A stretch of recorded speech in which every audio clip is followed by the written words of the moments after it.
বিক্রম তার মা শান্তি দেবীকে নিয়ে খালের ধারে এক বাঁশপাতার ঘরে দুঃখে দিন কাটাচ্ছে। বলি, ও বিক্রম, ঘরে যে এক ফোঁটা চাল নেই, এখন কি রান্না করব বলতো?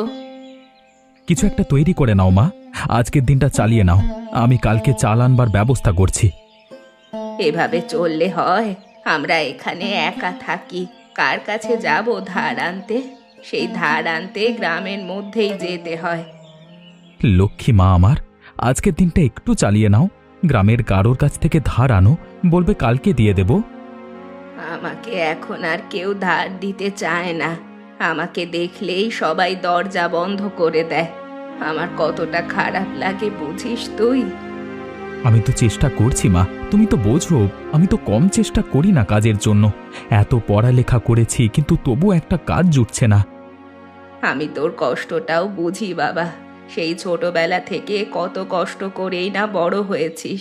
তোর বাবা বেঁচে থাকলে আজকে এত কষ্ট আমাদের করতে হতো না। সেসব কথা বাদ দাও। তুমি দেখো, আমি কাজ পেয়ে গেলে তোমাকে অনেক অনেক সুখে রাখবো। তারপর এই বাঁশপাতার ঘর বদলে নতুন ঘর তুলব। এত কিছু করতে হবে না রে, আমরা সুখ চাই না। আমি শুধু দেখে যেতে চাই তুই একটা কাজ পেয়েছিস, তোর জীবনটা ভালো হবে।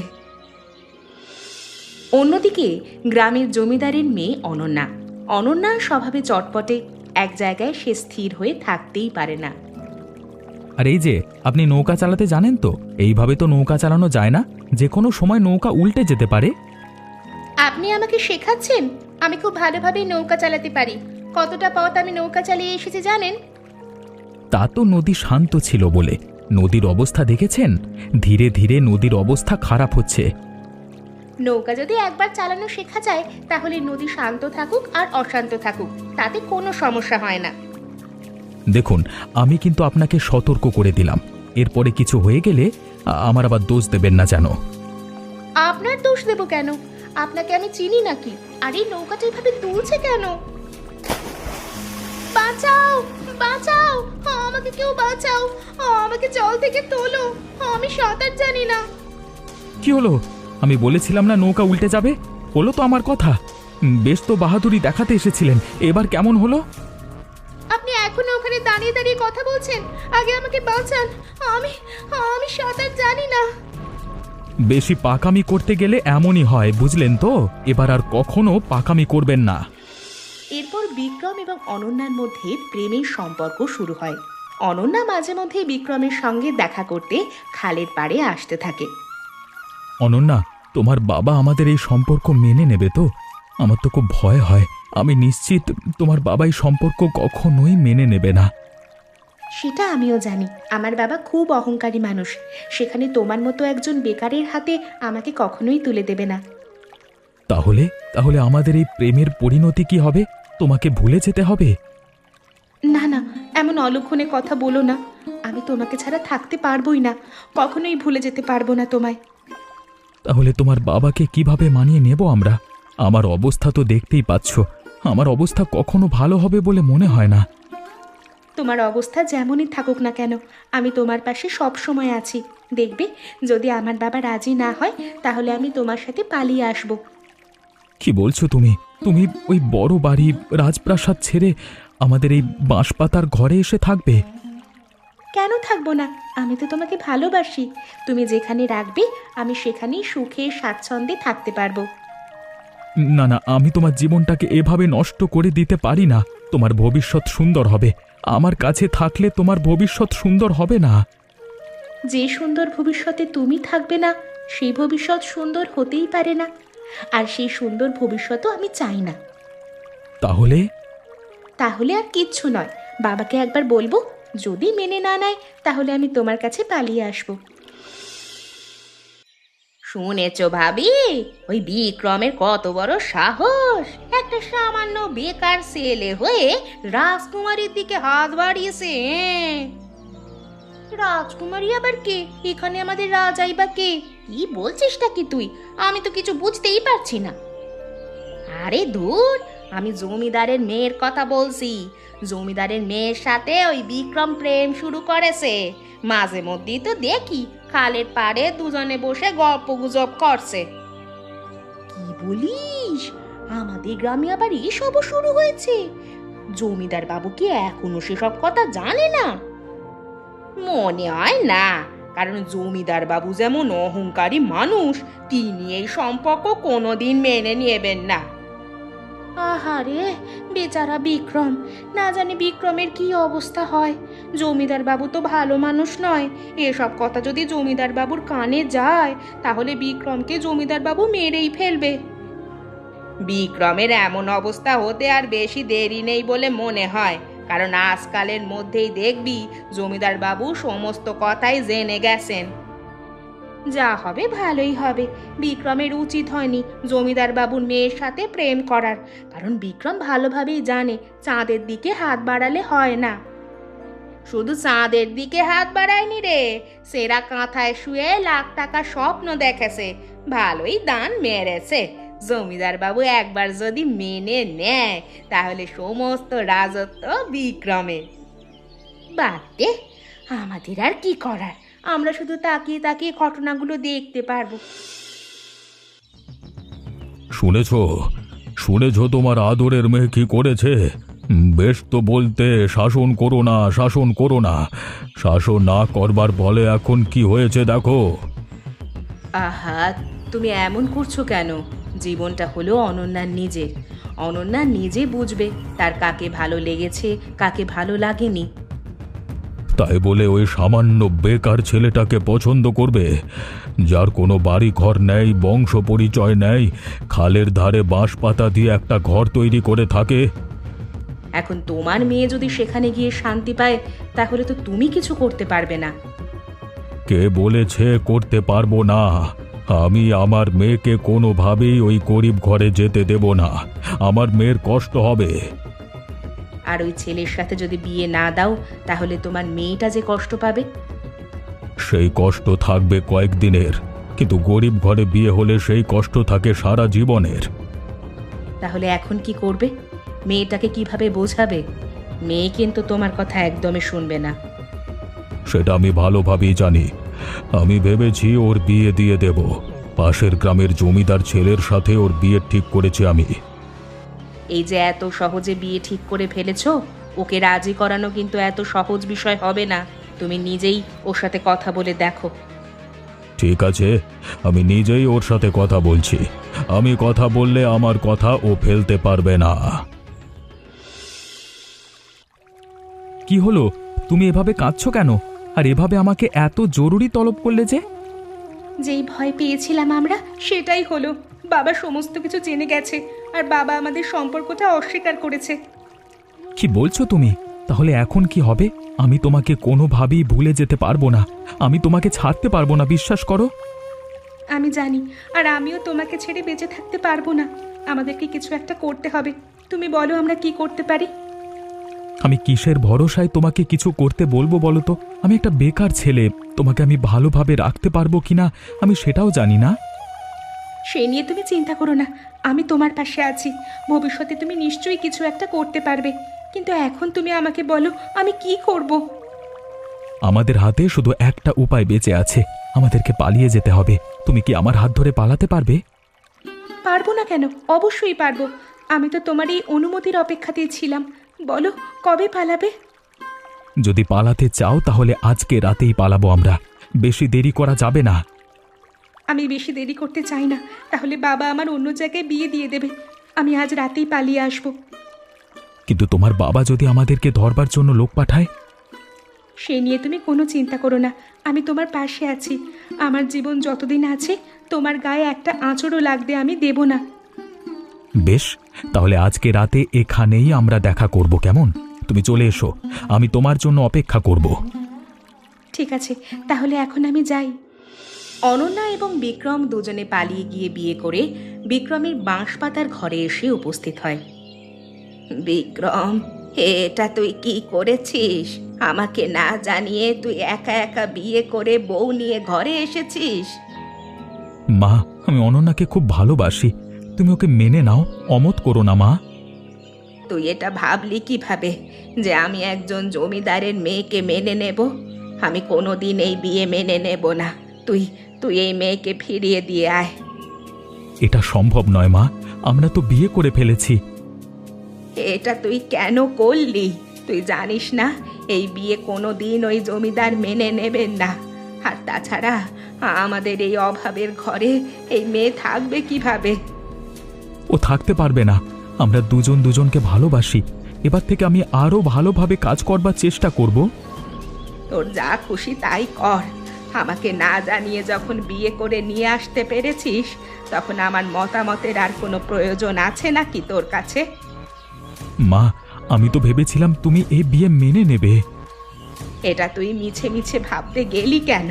আমার এক কথা, আমি এই বিয়ে কোনো দিন মেনে নেব না। তোর যা খুশি তাই কর। আগে খাবারটা শেষ করো, তারপর রান্নার কাজ করা যাবে। না মা, বিক্রম তো কাজ খুঁজতে গেছে, চলে এসেই তো আবার খাবার চাইবে। আমি বরং খেতে খেতেই রান্নাটা শেষ করে ফেলি। এইসব তোমার অভ্যেস আছে নাকি? এমনিতেও এই বাড়িতে মাটির চুলোতে রান্না করতে পারছো না, আবার এদিকে পেঁয়াজ মরিচ দিয়ে ভাত খাচ্ছ। বলি, তরকারি ছিল না? না মা, সকালে আপনাকে খাবার দেবার পর আপনার ছেলে দুবার খাবার খেয়েছে, তাই যতটুকু তরকারি ছিল ওকেই দিয়ে দিয়েছি। আমি বুঝতে পারছি না তুমি এই বাড়িতে থেকে কেন এত কষ্ট করছো। তোমার বাবা জমিদার, চলে যাও না মা। আমি যখন একবার এই বাড়িতে এসেছি, আমি আর কোনোদিন এই বাড়ি ছেড়ে যাব না। এটাই এখন আমার শেষ ঠিকানা। আমি যত ভাবি তোমাকে মেনে নেব না, তত তুমি আমাকে মুগ্ধ করে দাও। তোমাকে মেনে না নিয়েও থাকতে পারি না। আমি জানি আমাকে আপনি কোনোদিন মেনে নেবেন না, আমাকে আপনার পছন্দ নয়। তবে আপনি যেমন মানুষ ভাবছেন, আমি তেমন মানুষ নই। কে বলেছে তোমাকে আমি মেনে নেব না? তোমাকে তো আমি মেনেই নিয়েছি। শুধুমাত্র এই কটা দিন তোমাকে একটু পরীক্ষা করলাম। কি বলছেন মা? তাহলে কি আপনি আমাকে মেনে নিয়েছেন? অবশ্যই তোমাকে আমি মেনে নিয়েছি। তোমাকে আমি আশীর্বাদ করি, এই সংসার তুমি ভরিয়ে রেখো। অনন্যা, অনন্যা, কোথায় গেলি তুই? আমি তোকে নিতে এসেছি। এই ঘরে তোকে থাকতে হবে না, চলে আয় তুই আমার সাথে।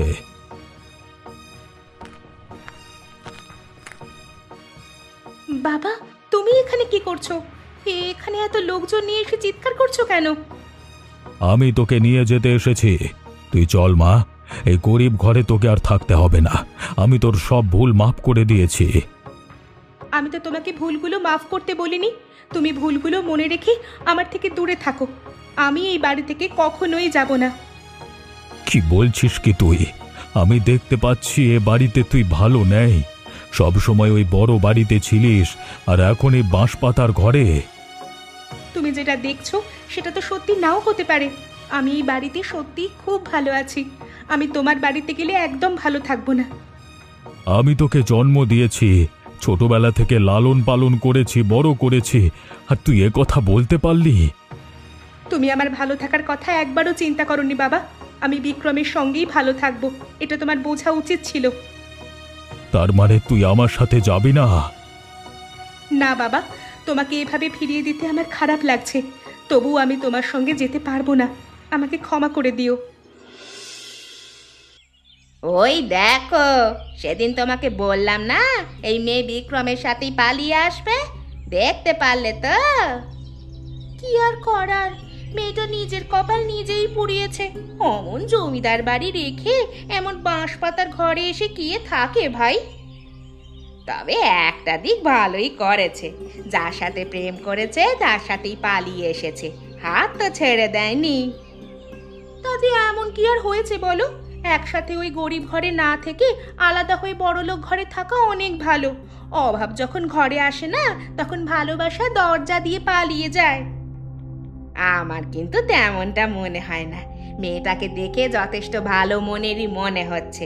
কত বড় ঘর থেকে এসে এখানে পড়ে আছে, আর কত ভালোভাবে কাজ করছে দেখো।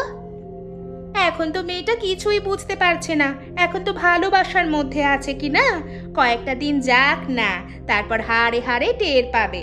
ও ও যদি আবার ওই জমিদার বাড়িতেই ফেরত না যায় তাহলে আমার নাম তুমি বদলে রেখো। শুনলাম মহেন্দ্রবাবু নাকি মেয়েটাকে নিতে এসেছিল, মেয়েটা তাকে ফিরিয়ে দিয়েছে। যদি যাওয়ার হতো তাহলে এখনই বাবার সাথে চলে যেত। যখন যাওয়ার সময় হবে তখন দেখবে আমরা কিছু জানতেও পারিনি, এর আগে থেকেই চলে গেছে মেয়েটা। গেলে যাক, আমাদের আর কি, আমরা শুধু কাহিনীগুলো দেখছি। ঠিক বলেছো ভাই, আমাদের তো কিছুই যায় আসে না। যাই হোক, চলো, অনেক সময় হয়ে গেছে। কি গো, তোমার এত আসতে দেরি হলো কেন? দেরি করব না মানে? আমি কি বাইরে হাওয়া খেতে যাই নাকি নাকি আড্ডা দিতে যাই? আমি কাজ করি আর অন্য কাজ খুঁজি। এতে তো রেগে যাওয়ার কি আছে? আমার সাথে তুমি এভাবে কথা বলছো কেন? আমি তো স্বাভাবিক একটা প্রশ্ন করলাম। কিসের স্বাভাবিক প্রশ্ন করলে? ঘরে ঢুকতে না ঢুকতে চাওয়া শুরু করে দিয়েছো। আমি কৈফিয়ত দেওয়ার জন্য বসে আছি নাকি? তুমি আমার সাথে এভাবে কথা বলছো, আমি বুঝতে পারছি না তুমি এমন বদলে যাচ্ছ কেন। বদলে যাব না কেন? যেখানে একটা কাজ করবার কথা তোমাকে ভালো রাখবার জন্য, সেখানে আমার আরও 5টা কাজ খুঁজতে হচ্ছে। আমি তো তোমাকে বলিনি আরো 5টা কাজ করতে। তুমি একটা কাজ করলেও আমি খুশি, তুমি কাজ না করলেও আমি খুশি। ভালোই বলেছ। তারপর গ্রামের লোকজন আমাকে নিয়ে নিন্দে করুক, এমনিতেও গ্রামের লোকজন আমাকে কথা শোনাতে ছাড়ে না তোমাকে বিয়ে করেছি বলে।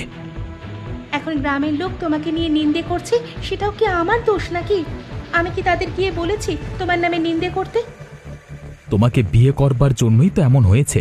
কেন যে গরিব হয়ে জমিদার ঘরে বিয়ে করতে গেলাম কে জানে। তাহলে তুমি কি বলছো? আমি কি আমার বাবার বাড়িতে চলে যাব? তোমার সাথে আর ঘর সংসার করব না আমি? তুমি কি সেটাই চাও? আমি তো বলিনি আমি সেটা চাই। মেয়ে মানুষের একটাই দোষ, সবকিছু বেশি বেশি বোঝে, জীবনটাই নষ্ট। কয়েকদিন পর এক সন্ধ্যায় প্রচণ্ড ঝড় শুরু হয়। ঝড়ে বিক্রমের বাঁশপাতার ঘর ভেঙে যেতে শুরু করে। ওরে বিক্রম, আমাদের ঘরটা বুঝি এখন খালের ভেতরে চলেই যাবে রে। কি করব, কোথায় আশ্রয় নেব? আমার বড্ড ভয় করছে, যদি আমাদের কিছু হয়ে যায়। বিক্রম, বিক্রম, তুই একটা কাজ কর, অনন্যাকে কোনোভাবে ও বাবার বাড়িতে দিয়ে আয়। আমাদের সাথে এখানে থাকলে ওর যে বিপদ হয়ে যাবে। কি বলছেন আপনি মা? না না, আমি আপনাদের এই অবস্থায় ছেড়ে বাবার বাড়িতে চলে যাব? আপনি কি পাগল হয়ে গেছেন? মা ঠিক কথাই বলেছে, তোমার এখান থেকে যাওয়া উচিত। এখানে থাকলে তোমার বিপদ হয়ে যাবে।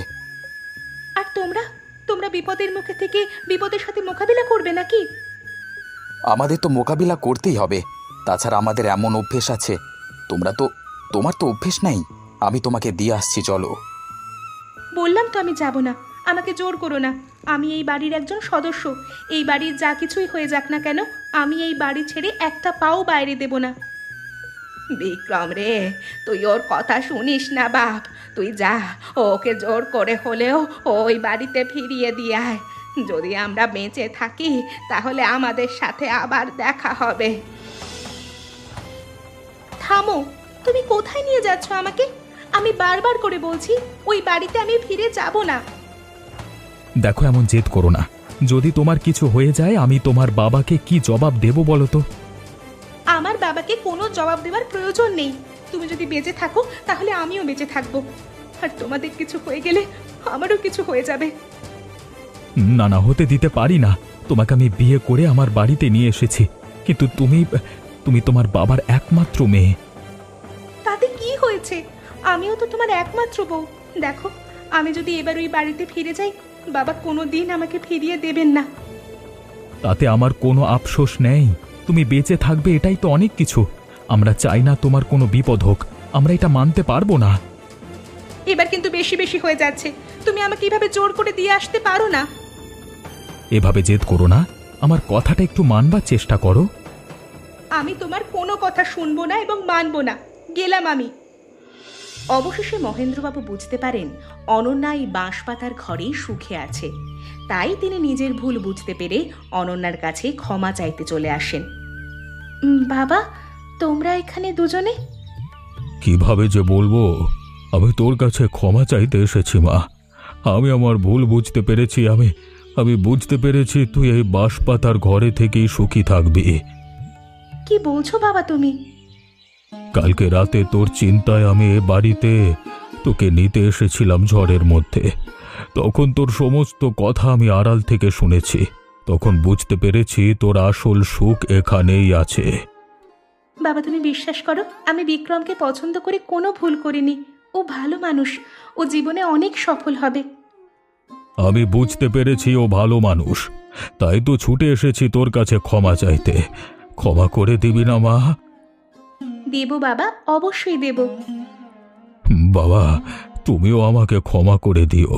আমি টাকার অহংকারে ভুলে গিয়েছিলাম আসল মানুষ কাকে বলে। আমি জানতাম একদিন আপনার ভুল ভাঙবেই, আর আপনি আপনার মেয়েকে মেনে নেবেন। শুধু আমার মেয়েকে নয়, আমি তোমাকেও মেনে নিলাম। তোমাকে আমি আমার জমিদারি দিতে চাই। ক্ষমা করবেন বাবা, জমিদারি নেওয়ার মতো সাহস এখনো আমার হয়নি। আমার কাছে কিছু টাকা জমানো আছে, আমি তা দিয়ে ব্যবসা করতে চাই। বেশ, তাহলে তুমি ব্যবসা করো, আমি তোমাকে সাহায্য করব। আর যখন তোমার জমিদারি নেওয়ার সাহস হবে তখন তুমি অবশ্যই জমিদারি নেবে। আজকে আমি অনেক খুশি বাবা, তোমাকে অনেক অনেক ধন্যবাদ। আজকে আমিও খুশি।